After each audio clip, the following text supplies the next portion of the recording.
नमो नमः सर्वेभ्यः। वाक्यकारं वररुचिं भाष्यकारं पतञ्जलिं पाणिनिं सूत्रकारं च प्रणतोऽस्मि मुनित्रयम्।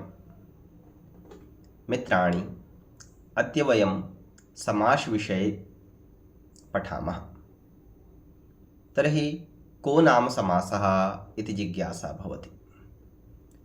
तत्र आचार्यैः प्रतिपाद्यते संसनं समासः इति। संसनं नाम अनेकपदानाम् एकपदीभवनं समासः। यत्र अनेकानि पदानि एकपदे अन्तर्भवन्ति तद् अस्माभिः समासत्वेन स्वीकर्तुं शक्यते। यथा बहूनि पदानि भवन्ति, तेषां पदानां सम्मेलनं यदा क्रियते, एकीकरणं यदा क्रियते, सः समासः इति वक्तुं शक्यते। अतः संसनं समासः। समासः इति पदस्य व्युत्पत्तिं यदि पश्यामश्चेत् सम उपसर्गपूर्वक अस धातोः घञ् प्रत्यये कृते सति समासः इति पदं निष्पद्यते। अतः समासस्य इत्थं प्रकारेण व्युत्पत्तिमपि कर्तुं शक्नुमः। अग्रे जिज्ञासा भवति, समासः कतिधा? यदा वयं लघुसिद्धान्तकौमुदीं पठामः, तत्र वरदराजाचार्यः समासः पञ्चधा इति प्रतिपादयति। किञ्च यदा सिद्धान्तकौमुदीं पठामः, तत्र समासः चतुर्धा इत्यपि पठामः। अतः यदि वरदराजाचार्यस्य मतं वयं स्वीकुर्मः, तदा समासः पञ्चधा। केचते आदौ केवलसमासः, अव्ययीभावसमासः, तत्पुरुषसमासः, बहुव्रीहिसमासः, द्वन्द्वसमासश्च। एतेषां समासानाम् आचार्याः तत्र परिभाषाः अपि लिखन्ति। को नाम केवलसमासः? तत्र लिख्यते विशेषसंज्ञा विनिर्मुक्तो केवलसमासः। विशेषसंज्ञा विनिर्मुक्तो केवलसमासः इत्यस्य किं तात्पर्यं? विशेषसंज्ञाभिः यः समासः विनिर्मुक्तः अस्ति, यस्मिन् समासे काचित् विशेषसंज्ञा नास्ति, सः समासः केवलसमासः इति वक्तुं शक्यते। यतोहि अन्येषु समासेषु कस्यचित् विशेषसंज्ञा भवति, पूर्वपदस्य प्राधान्यं भवति, क्वचित् उत्तरपदस्य प्राधान्यं भवति, क्वचित् अन्यपदार्थस्य प्राधान्यं भवति। एवं प्रकारेण काचित् विशेषसंज्ञा अन्येषु समासेषु भवति, किञ्च केवलसमासे तथा न भवति।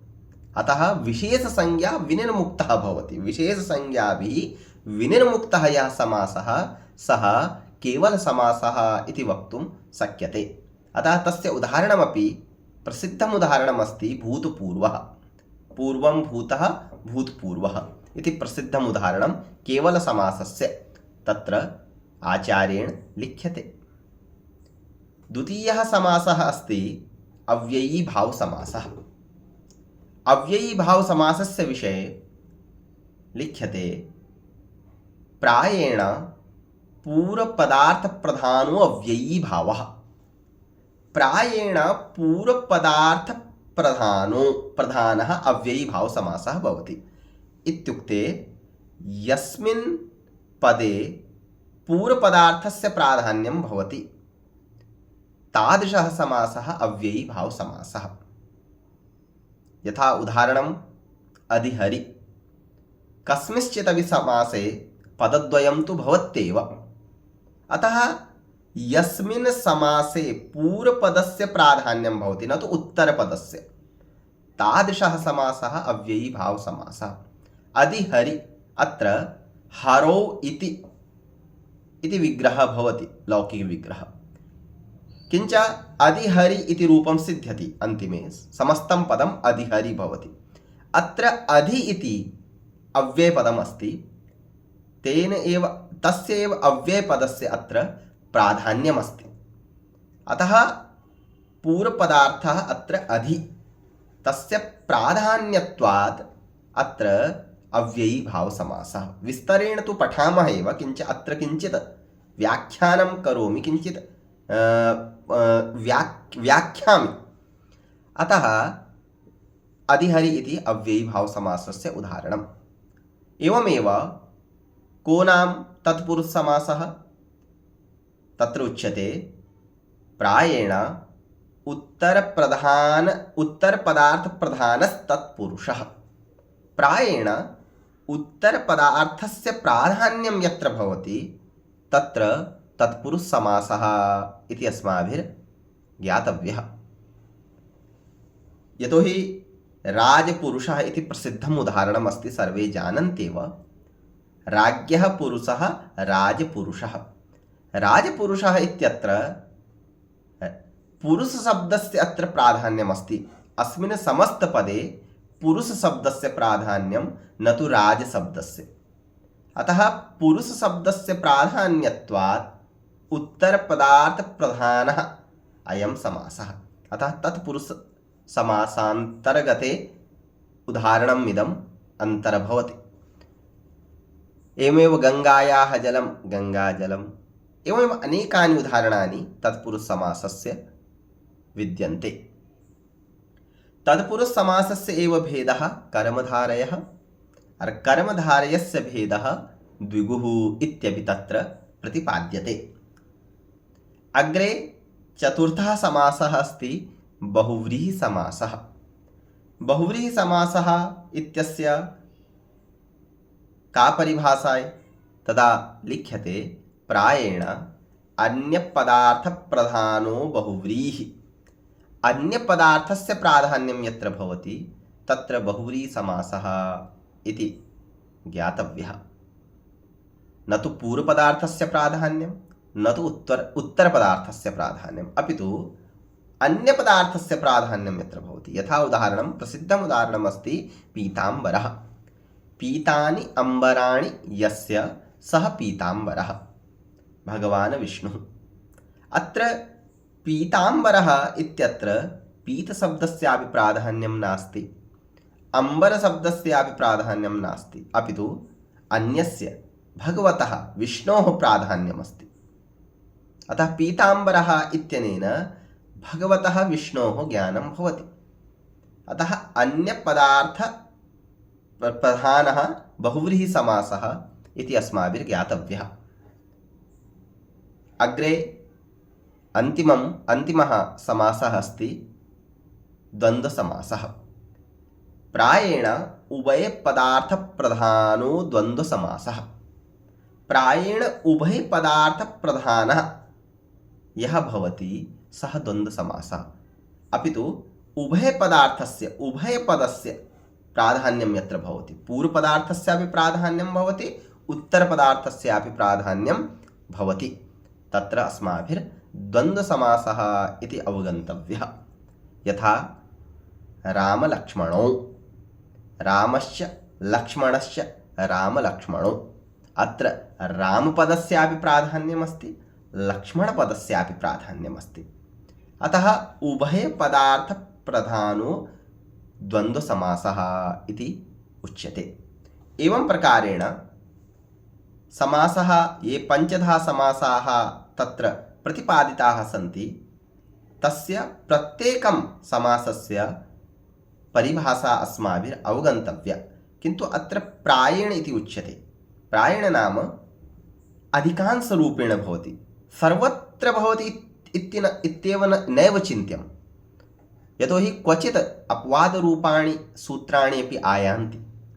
तत्र पृथक्त्वेन तत्र आचार्याः प्रतिपादयन्ति कि अत्र यदि क्वचित् पूर्वपदार्थस्य प्राधान्यं न स्यात्, तत्रापि कश्चन अन्यः समासः तत्र भवेत्, तदर्थं पृथक्त्वेन सूत्राणि लिख्यन्ते। अतः प्रायेण नाम प्रायः परन्तु अधिकांशरूपेण तु एताः परिभाषाः अस्माभिः अवगन्तव्याः ज्ञेयाः सन्ति। समासः वृत्तित्वेनापि स्वीक्रियते। यथा तत्र वृत्तित्वेन समासः स्वीक्रियते। पञ्चधा वृत्तयः सन्ति, आचार्याः तत्र प्रतिपादयन्ति। कृतद्धि समासेकशेषसनाद्यन्तधातुरूपाः पञ्चवृत्तयः तत्र सन्ति। अतः कृदन्तवृत्तिः अस्ति, तद्धितवृत्तिः अस्ति, समासवृत्तिः अस्ति, एकशेषवृत्तिः अस्ति, रूपा एका वृत्तिः अस्ति। अतः समासः अपि वृत्तित्वेन स्वीक्रियते। तर्हि अस्माभिरत्र अवगन्तव्यः। अत्र जिज्ञासा भवति, का नाम वृत्तिः? तर्हि प्रार्थाविधानं वृत्तिः इति तत्र लिख्यते। प्रार्थाविधानं वृत्तिः नाम विशिष्टार्थस्य अभिधानम् अभिज्ञानं यया भवति सा वृत्तिः भवति। यथा राजपुरुषः इत्यत्र राज्ञः पुरुषः अत्र पृथक्त्वेन बोधः भवति। राजन् शब्दस्यापि बोधः भवति, पुरुष शब्दस्यापि बोधः भवति। राजशब्दस्यापि बोधः, पुरुषशब्दस्यापि बोधः। किन्तु यदा समस्तपदं क्रियते तदा राजसम्बन्धी पुरुषः इति विशेषार्थस्य विशिष्टार्थस्य बोधः समस्तपदेन अस्माभिर्ज्ञातुं शक्यते। अतः समासः वृत्तित्वेन स्वीक्रियते। एवमेव कृतद्धिसमासेकशेषसनाद्यन्तरूपाः पञ्चवृत्तयः अस्माभिर्ज्ञेयाः सन्ति। वृत्त्यर्थ अवबोधकं वाक्यं विग्रह। वृत्त्यर्थ अवबोधकं यद् भवति, वृत्तेः अवबोधकं यद् भवति तद् वाक्यम् एव विग्रह इति उच्यते। विग्रह अपि द्विविधः तत्र प्रोक्तः, लौकिकः अलौकिकश्च। लोके भवः लौकिकः, लोके न भवः अलौकिकः।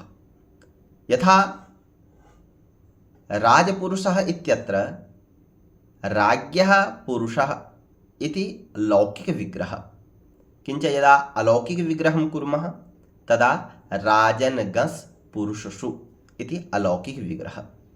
एवं प्रकारेण समासस्तु अलौकिकविग्रहे एव भवति।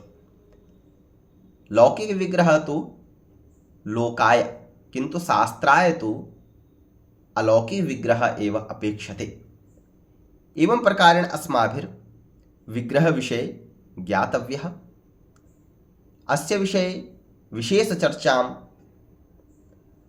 यदा अव्ययीभावसमासं पठामः तदा अव्ययविषये यानि विशेषसूत्राणि सन्ति तानि सूत्राणि पठित्वा विशेषज्ञानं प्राप्तुं शक्नुमः। एवमेव तत्पुरुषसमासं यदा पठामः तदा तत्पुरुषान्तर्गतानि यानि सूत्राणि सन्ति तानि पठित्वा विशेषरूपेण तत्पुरुषसमासविषये ज्ञातुं शक्नुमः। एवमेव बहुव्रीविषये, एवमेव द्वन्द्वविषये इति उक्त्वा अहं विरमामि। धन्यवादाः। नमो नमः।